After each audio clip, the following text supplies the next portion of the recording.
Hey everyone, I am super excited about today. We've got Lisa Small joining us, and we're not going to spend a lot of time with the foo-foo stuff at the beginning because we're going to jump right in. Lisa's kind of from corporate America, executive leadership, and through those lessons in the industry she worked in, and just kind of, you can correct me if I'm wrong, kind of here in a bit, Lisa, is, you know, just plugging people into wherever because you needed a fit instead of putting them in the right seat. Is kind of what I understand it. So you've kind of jumped out of that executive leadership and kind of created your own business. And we can discuss that a little bit more, but to really help individuals find that right seat, or leadership team, management teams, to make sure they're putting people in the right seats, and how that makes a business flourish. So uh, without further ado, Lisa Small from Habitual Growth. Welcome. Oh, thanks, Chad. I'm super excited to be here and yeah, talk with you and share and see how I can help everyone who's listening. Good, good. Well, hey, our audience is a lot of entrepreneurs, a lot of small Mhm. business folks that, we're in the tax and accounting space. It gets Mhm. boring. So if we did a tax and accounting show uh, every week, then that might not get people all wound up. But everybody's kind of in different phases of business. So I think, our focus is on increasing the growth and Yep. financial well-being of those we serve, whether that be the businesses, the employees that they employ, the owners, our team, whatever it is, we want to enhance that growth or optimize that growth and financial well-being. And it's so critical that having built businesses and done it the right way and the wrong way, the wrong way first, multiple times before the right way, uh, it's so important to have people in the right seat, Yeah. including leadership, um, in the right seat. So tell us a little bit more about habitual growth and kind of why you started it, what you saw out there, and how you go about helping small businesses. Yeah, I actually, just to go back to your last point, I couldn't agree more. Getting the right people in the right seats is what I call like step one.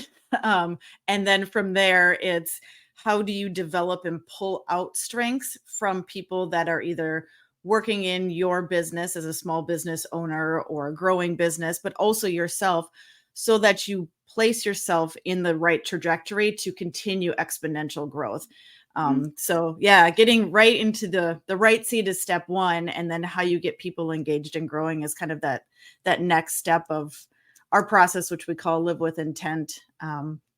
But back to your question, how I got started. So I spent a lot of time in the corporate world, and there are many awesome things about that space.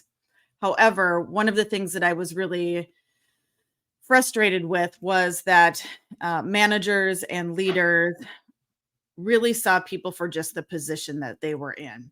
And people themselves, individuals working in companies, struggled to figure out how what they were doing on a daily basis actually made a difference, whether that was towards organizational goals, team goals, or how to actually draw lines to their own professional development. It was like the worlds always were kept completely separate. And I don't think that always has to be the case. I think you can combine company goals, organizational goals with the individuals on your team or in your company, so that it becomes a synergy versus conflicting um, priorities. No, that's big. I think, kind of going back on my experiences when I first got into business, I was so overwhelmed with what I didn't know how to do that I'm trying to figure out this business and building it, that you almost forget about the people, and it becomes, Mhm. hey, how am I generating revenue? And you need people, you need bodies in seats, that sort of thing. But how transformative it is to have the right people. Yeah. I mean, that's. Oh, are we stuck? You're stuck. I'm stuck. So are you stuck? I don't know Oh what. no. I'm like, I'm still moving on my end.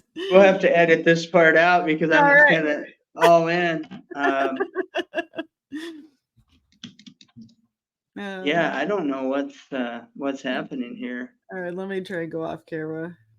Then go back I'm on. trying to. I mean, I'm like totally locked up. Oh, that's weird. You want me to exit out and try and rejoin?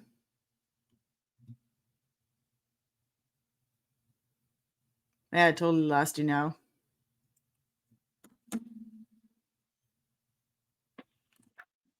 Oh, you're back. I see you.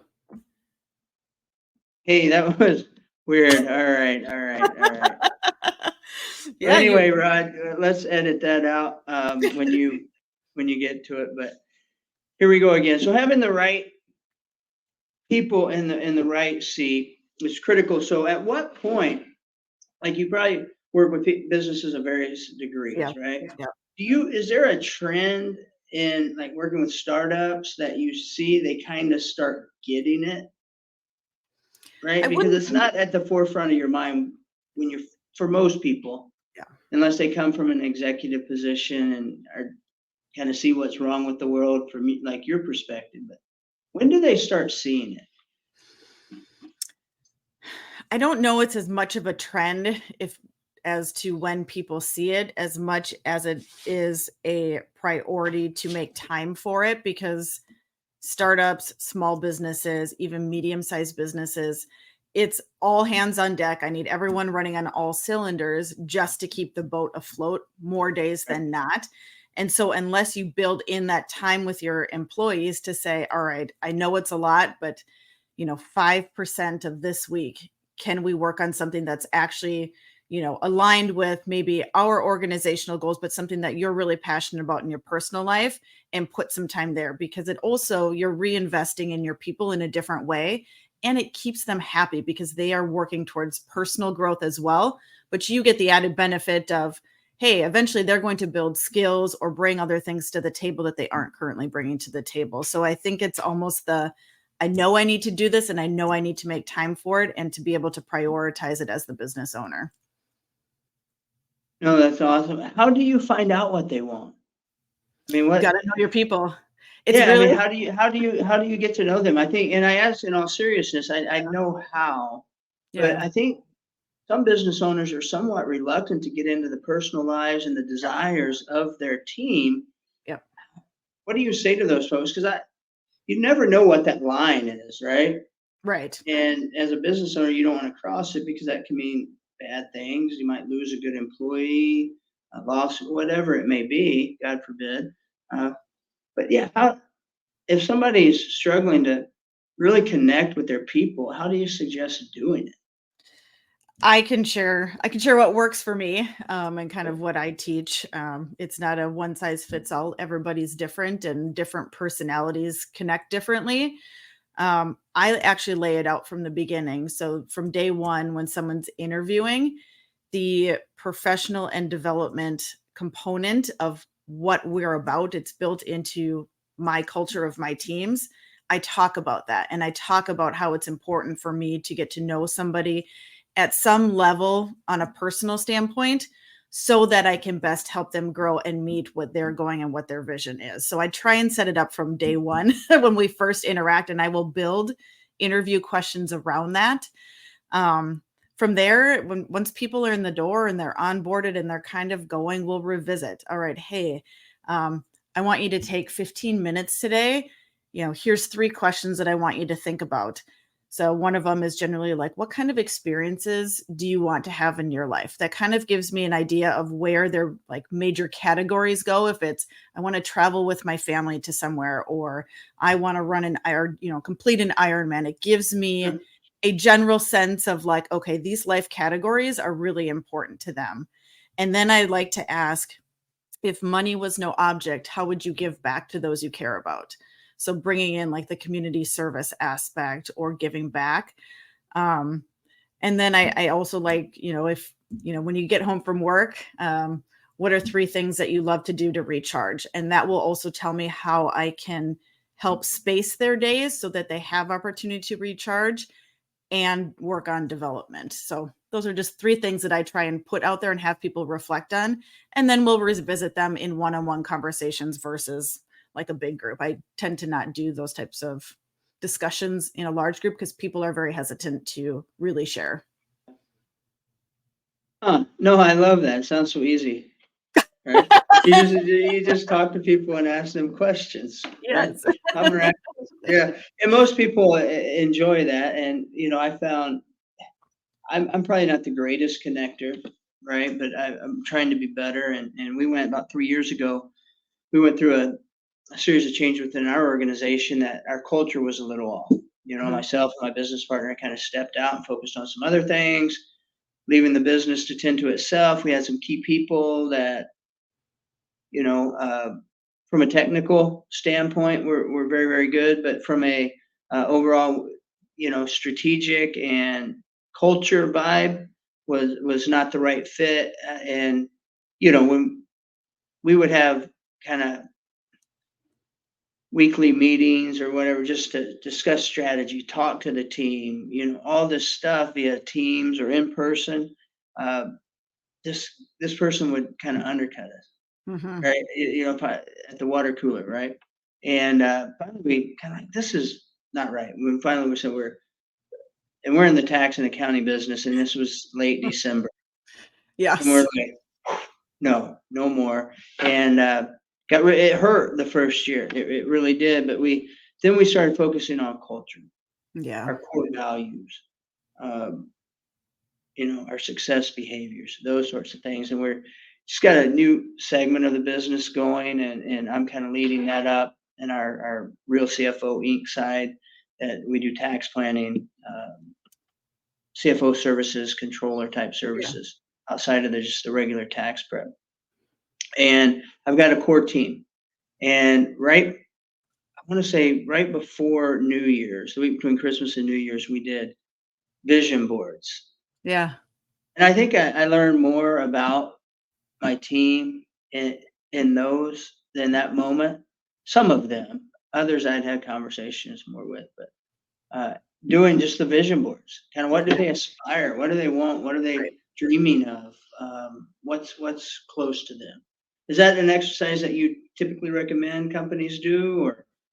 Yeah, I mean, it's exactly the same, not exactly, but similar to doing the questions, right? You're just Sure. asking people to pick pictures. And what's really great about that, yes, is you get to know people and what they're aspiring to. But then, number one, it gives you ideas of how to recognize people. So when they do a good job, you've got a whole board now or a whole set of questions where people want to go, where you can tailor recognition towards those things. And also it opens your eyes to how you can help them grow professionally, because now, for example, like one of my recent employees really wanted to do more, leadership presentations and things like that. So I could go out and actively look for opportunities for her to speak in team meetings, or to prepare a presentation that would help her build the skills. So just opening those doors actually sheds light in a lot of different areas, which makes people really happy, and happy people are more productive at work. So we started out kind of right, see who the people were. Is that still part of step Yep. one? Yep. Okay. What's step two? Step Once you 2 is kind of all. figure out who you've got, what Yeah. you've got, maybe what their interests are, who they are as an individual, their skill sets. What's step two? Step 2 is a little bit more of a finesse. So Okay. because you know your people, you're also going to get different tiers of people in terms of how motivated they are to move different areas. And so that's why I'd say it's a little bit of a nuance, because you're feeling people out. You obviously have like people on your team that are absolute go-getters. They're the always exceeds expectations. Anything you give to them, they're ready to go. So they fall into, in one bucket. And then you have people that are like, well, yeah, I kind of want to grow, but I don't really know what that looks like. I'm willing to explore it. And then you have the people that are like, I am happy right where I'm at. And all I want to do is get off work and do the things that I love. And so I kind of bucket people like that. And I go, okay, if everyone's in the right seat, right, today, what strengths do I need to pull out to move my business forward? And then of the people that are open to growth, what can I then map that matches where they want to go from a personal development or professional development standpoint, and start to help build that roadmap for them? Because the business owner, you as an executive leader, whoever it might be, you have an idea of where you need to go in 3 years and 5 years. So you don't want to look at just today, is everybody on the right seat in the right bus? You need to go, everybody's here in the right seat, and here's what I'm going to need down the line. How do I engage my people so that I build that roadmap, so that when I need that skill, they're ready to move into that new position or to provide input in that new position or role. So you're essentially taking an organizational chart Yep. of where people are, and we're assuming we've already done step one. We've mastered that, or at least you could probably never Allegedly. be perfect, We have a right? good idea of where everybody's You have a at. good idea, right, of Is where you're anybody at. You probably egregiously in can't, the wrong seat? right? You can't always be 100% spot on, Nope. unless you've got one employee, and you know that one You know employee. it. You don't need me to figure that out. Right. So you got this organizational chart, and Mhm. and you kind of take it a step further and say, okay, you've got everybody in the right seat. Now, where's the vision over here? Mhm. Yeah. How does this need to adapt? And within that adaptation, who exists on the board that can transcend to Mhm. that? And so being intentional, right? Living Yeah. intentional, saying, hey, I know Lisa, I need to get her to naturally, with a little Mhm. nudge, to build that skill set and naturally gravitate to this next role.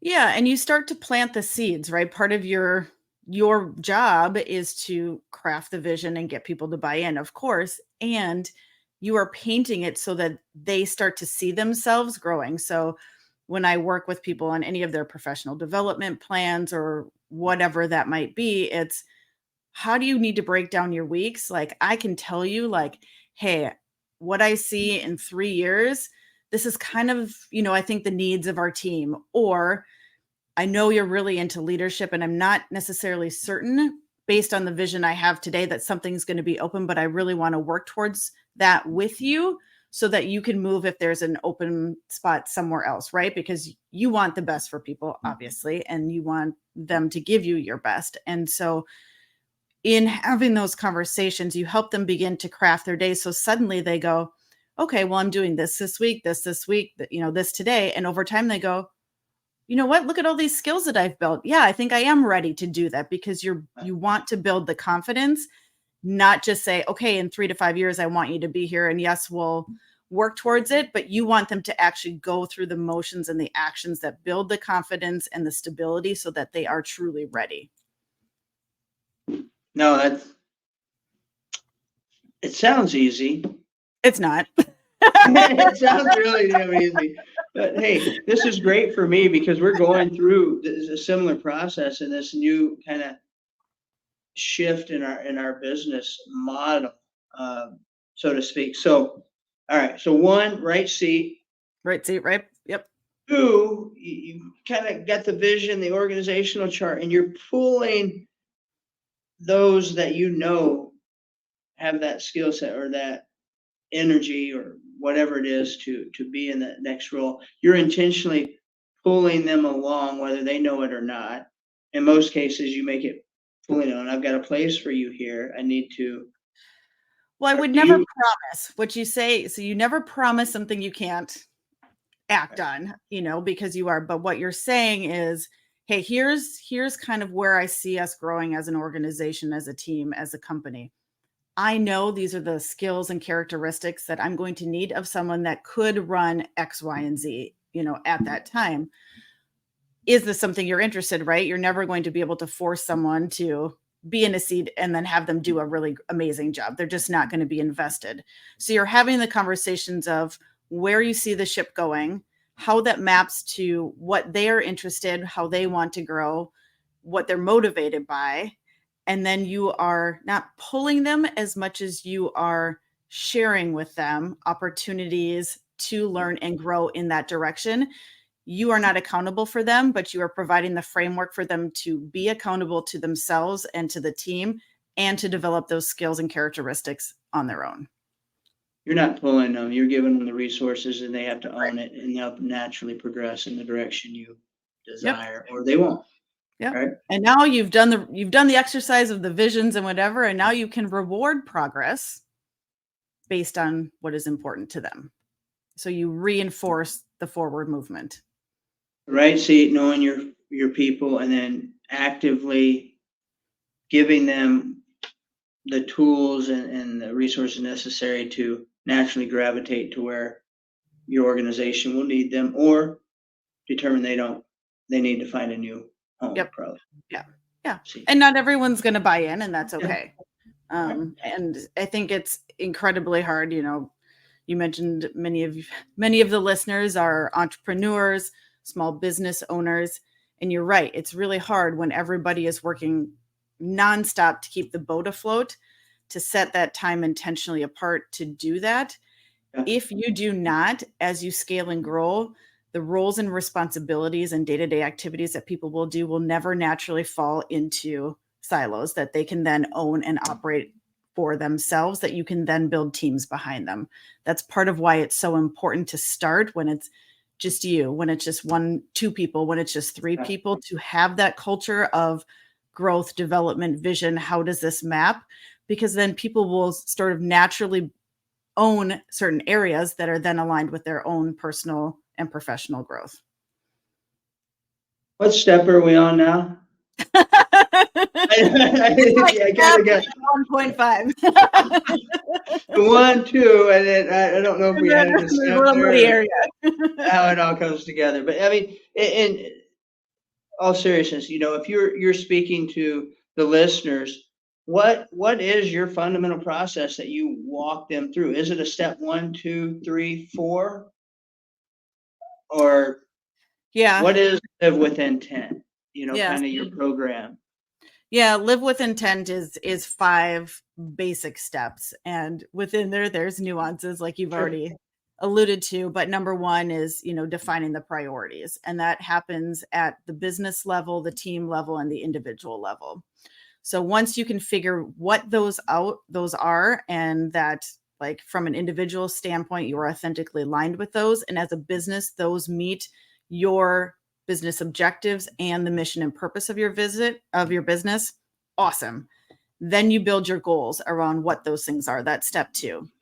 So ultimately, what's important to me, what goals do I need to then set? That breaks down into, from an individual standpoint, but also business, is creating habits, positive habits, or breaking bad habits.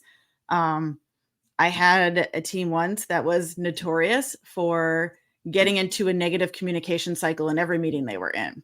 So that was a bad habit that we had to address so that we could make forward progress in the direction that we wanted to go.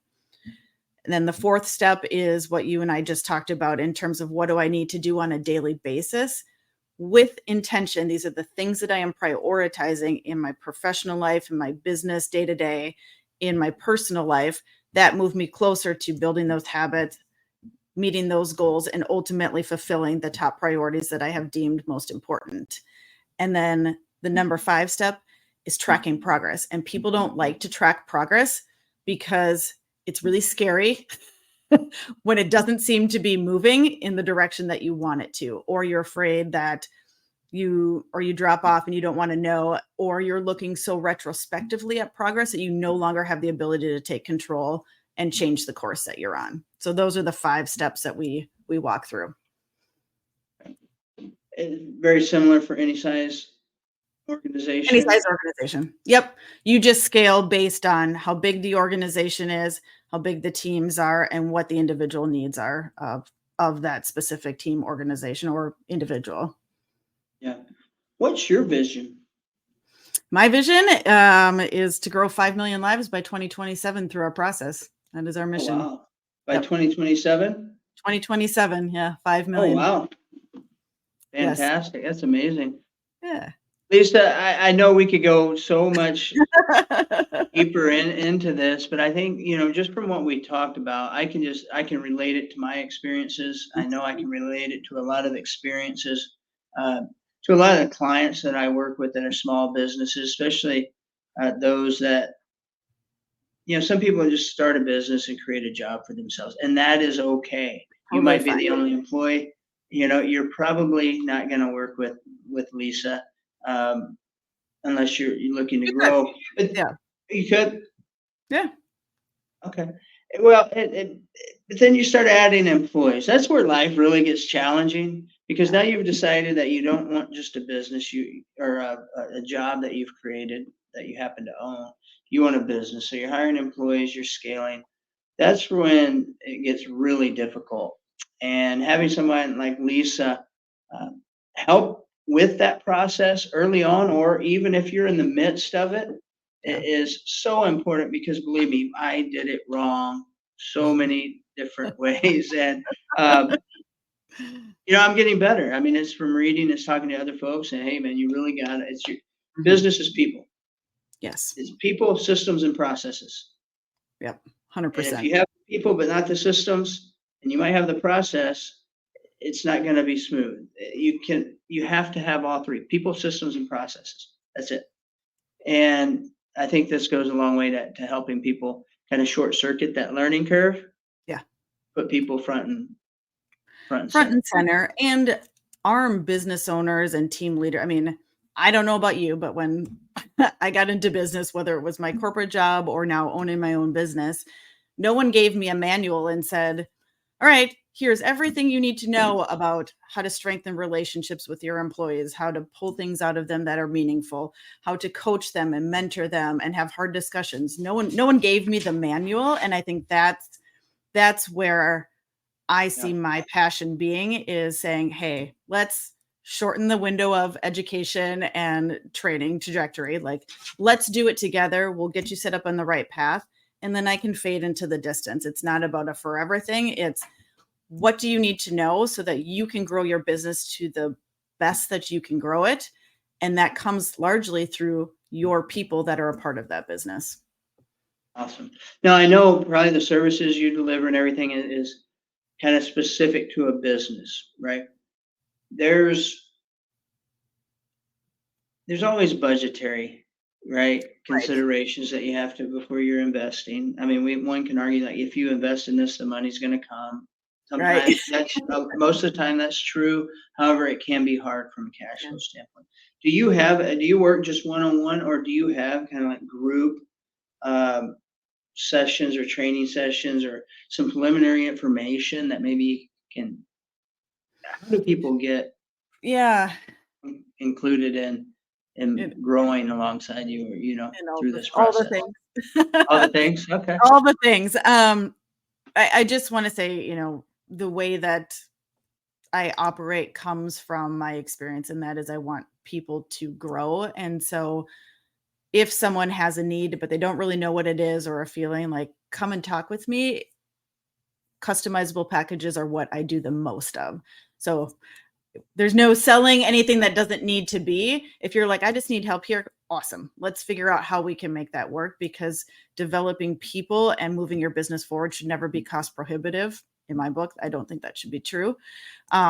There are options. You can join groups. You can just join our newsletter. You can use our mobile application. You can have education and training. You can do like it, whatever is going to fit best from a budgetary, but also provide you with the skills that you need to move your business forward. That's what I'm here for. No, that's awesome. I appreciate you sharing that because I know that when a lot of these things that aren't building the product or Yeah. buying the next property or the next asset or the next piece of equipment, when we think about those things, a lot of times we use cost as I mean, we won't extend ourselves beyond what we think we can afford like we would on In equipment other areas. Yeah. or in other areas of the bit because that's what we know. We know how to work with that equipment. This is kind of scary. Lisa's a little scary. She's telling me I'm I call it wrong. the woo. I'm doing some stuff wrong. So it's hard Yeah. to make that jump. So I'm glad to hear that you got a lot of options, and the intent is to just help people. Where can people find you, connect with you, get more information about what you're doing? Yeah. The best way is probably to email me. So lisa@habitualgrowth.com. You can also check out our website, habitualgrowth.com. Otherwise, we're on Instagram, habitualgrowth1. So any of those ways, I'm happy to connect and hop on any quick exploratory calls, or if you send me some questions, I'm more than happy to answer those as well. No, that's fantastic, Lisa. I'll be honest with you. I mean, it's really good. I feel almost a little guilty. I Uh-oh. well, there was so much value just dropped in our conversation today about people and business, your team and your people, that I guarantee the listeners, if they're listening or taking notes, can jot down 5 or 6 things that they could implement or start doing better in their business that would provide immediate return. Yeah. Um, Awesome. monetary return, emotional return, and just pure time return. Because if you got better people and the people know you care about them, they're going to work harder for you, which means you don't have to work as hard, right? In some cases. Well, so anyway, you're going to move on to bigger and better things. right. And some do, but you got to have good people to do that. So Lisa, I appreciate you sharing that with the audience. I know it was worth gold because I know I took some nuggets out of it that I'm going to do a better job and implement in my business. So, it's good stuff. Well, hey, everybody, thanks for tuning in. Make sure you go check out Lisa, habitualgrowth.com, Lisa at habitualgrowth.com. Follow her on social. You're guaranteed to get some value and lessons on how to better engage with your employees, your team, to get what their desires are so you can help them. And in turn, it helps you, making your business more profitable and your life a little more certain and easy. So anyway, with that, appreciate you guys tuning in. Remember, if you ever need any help with tax, accounting, tax planning, any of that stuff, financial metrics, feel free to reach out to us at kinslebrown.com and Real CFO Inc. Until next time.